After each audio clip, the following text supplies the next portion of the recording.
Искам първо да ви помоля за едно кратко обобщение за това какво представлява данък уикенд. Да припомним на нашите зрители. Добър въпрос. Данък уикенд е екзотичното именование, което медиите измислиха. Всъщност представлява данък добавена стойност върху личното ползване на фирмени стоки и услуги. Това е, например, когато работодателят предостави, най-често срещания случай е автомобил фирмен, на свой служител, който той да ползва за фирмени цели, и служителят има възможност да го ползва и за лични цели. Например, да се прибере до вкъщи до работа, да отиде да напазарува и този тип ежедневни неща. Кои фирмени активи, в крайна сметка, вие споменахте част от тях, но кои са най-основно в полезрението на този данък и по-скоро, може би, от практична гледна точка, кои ще са активите, които ще влизат в полезрението на Националната агенция по приходите? По информацията до момента, по пресконференциите, които НАП и Министерството на финансите дадоха, разказаха, че в тяхното полезрение ще бъдат най-вече скъпите автомобили, имоти, яхти, но все пак в скорошното указание, което публикуваха във връзка с третирането на данъчното облагане с данък върху добавена стойност върху личното ползване, се споменава и за, например, фирмена електрическа косачка, която служителят е ползвал за лични цели. Тоест, има ли конкретизиране на всички активи, има ли групирането им, защото чувам така някои екстравагантни предложения? Не, няма в законодателството някакъв, примерно, праг, под който да не важи това правило, нито упоменати конкретни активи, но наистина, може би, НАП ще се концентрира най-вече върху скъпите имоти, върху скъпите вещи, като имоти. Тоест може да кажем, че няма да се фокусират върху абсолютно цял спектър, широк спектър от дейности и съответно отделни активи, по-скоро върху тези, които ви изредихте. Да се надяваме, но ще видим в последствие. Може да зададете тези въпроси и към Със сигурност. Към новото указание на Националната агенция по приходите, отговорили на въпросите на бизнеса, как да отчита това лично ползване? Може би това е най-същественият въпрос, свързан с това по какъв начин, по какви критерии ще се мери.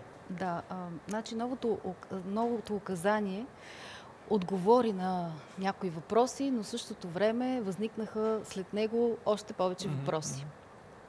Най-вече проблем е това, че новото указание урежда само облагането с ДДС, а личното ползване се явява непаричен доход на лицето, на физическото лице, което всъщност потребява тези лични стоки, и по другата част от законодателството, да го кажем по-просто, е облагаемо и с данък върху дохода на физическото лице 10%, осигуровки, които са в размер на около 30%, в съотношение 60/40 работодател-служител.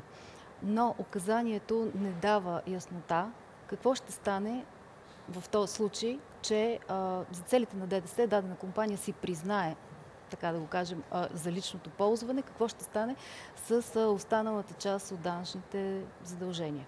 Това допълнително ще се изясни. Ние тук не коментираме за или против данък уикенд, по-скоро техническите параметри. Най-вече основната цел е практически да помогнем на нашите зрители в идеята и процедурите, свързани с плащането на този данък. И в този контекст излезе една интересна информация, именно свързана с това, че дори и да не ползваме даден актив, примерно колата, която е служебна, събота и неделя, дори да не я ползваме за лично ползване, реално може да има облагане на някаква усреднена, примерно месечна база. Как стои този въпрос? Има ли яснота по него?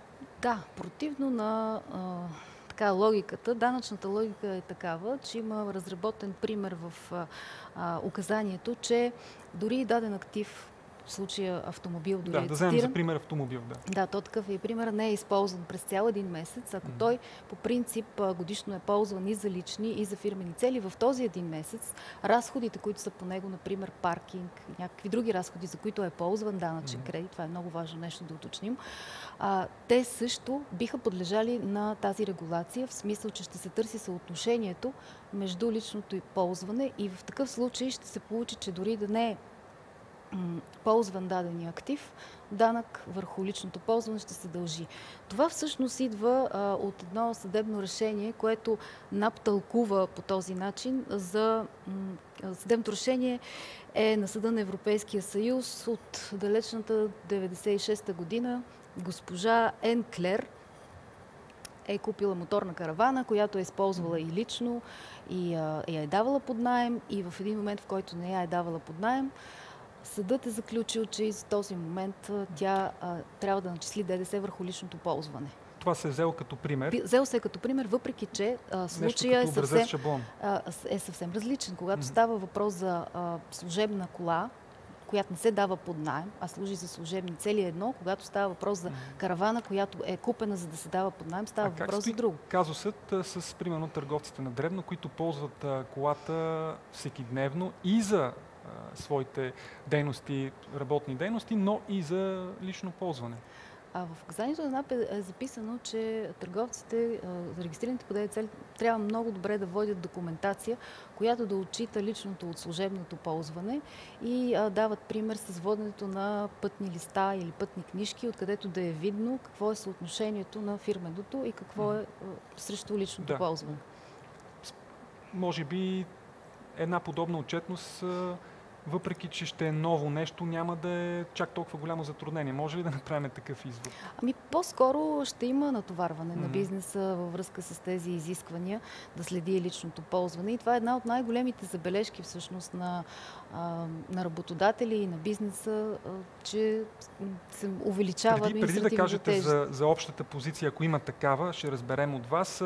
НАП излезе с новина, че трябва да се плащат до 14 февруари, т.е. относително кратки срокове. Това касае месечното ДДС за месец януари. Вижте, НАП излезе с тази новина. Това е тъй наречените меки мерки, които НАП прилага във връзка с сивата икономика и светляване на бизнеса. Един вид информират предварително какво се очаква от данъкоплатците. И тази новина е във връзка с това. Окей, и може би наистина важният въпрос, свързан с това, вие все пак, поправете ме, ако греша, сте заместник-председател на Асоциацията на специализираните счетоводни предприятия, нали така? Да, така. Добре, значи правилно сме направили проучването върху вашата личност, но какво може да се каже за общото мнение на работодателските организации и професионалните организации по тази тема? Има ли някакъв консенсус и, разбира се, препоръки, свързани с по-лесното въвеждане на данъка, с по-лесното приемане на процедурите от целия бизнес?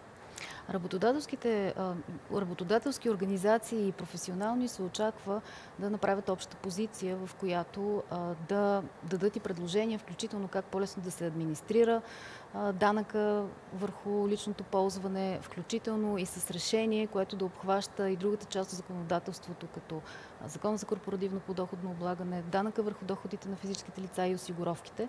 Така че това нещо предстои в следващите седмици да се случи. Вие оптимист ли сте, че ще има консенсус? Да, оптимист съм, защото интересът е общ. Това е данък, който НАП е замислил да събира. В момента практически няма начин той да проработи в този замисъл. Затова трябва да се случат законови промени, които наистина да направят така, че данъка да работи. Нашата цел е да помогнем, за да се случи това. Добре, и сега извън тази тема за данък уикенд, мисля, че така обрисувахме основните централни пунктове по въпросителните и дадохме доста примери и по-скоро съвети, може да кажем, за как тези процедури могат да ни влияят на нашите действия. Но какво може да очакваме през 2016 година от гледна точка на нови неща, които се въвеждат, свързани с данъчното законодателство, от вашата, бих казал, доста дълга практика, някакви интересни събития, които са важни да споменем, като в финала на нашия разговор? Данъчното законодателство тази година имаше малки изменения. Най-емблематичното беше въпросният данък уикенд.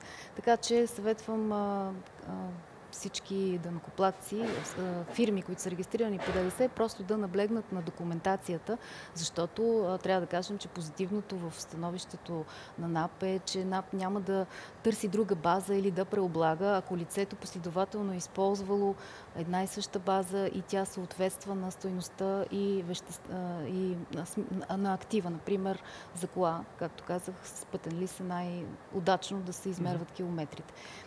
Така че реално няма някакви, кой знае колко съществени промени тази година в законодателството, което всъщност е добре, въпреки че ние сме свикнали на високото темпо, счетоводителите сме свикнали на високото темпо с ежегодни промени, макар и бизнеса да не е. Може би последен въпрос, пак изключително практичен, свързан с годишните декларации, фирмени, които обаче са нулеви. Знаем, че там има една двойна отчетност, която е необходима да се подава. Вашето мнение, дали това в определен период в бъдеще може да бъде премахнато за облегчаване, именно за чисто административните функции? Идеята на подаването на тъй наречените нулеви декларации е наистина компанията да потвърди, че не е извършвала дейност през годината. В този смисъл смятам, че подаването на към нулеви... НСИ, защото... Отчета, той не е отчета, писмо, с което заявяваш, че не си извършвал дейност. Да. Това не мислите, че е пречка и по-скоро може би не е необходимо да се пипа там промени, за да може да се облегчи по някакъв начин дори и малките неща, които утежняват една фирмена дейност, фактически да се премахне това подаване на писмото до НСИ. Не мислите, че е проблем? Ами трябва да има разграничение между тези, които не са подали своя отчет, защото са забравили или просто не са пожелали, и тези, които не са извършвали дейност. В този смисъл потвърждаването на неизвършване дейност... Да, говорим за нулевите отчети само. Да, това е един вид потвърждаване, че компанията не е извършвала дейност през годината. Добре, нека така да завършим нашия разговор. Много ви благодаря за експертния, обективния и така мисля, че интересен и важен разговор, свързан с данък уикенд, но и не само. Разгледахме и някои по-интересни неща.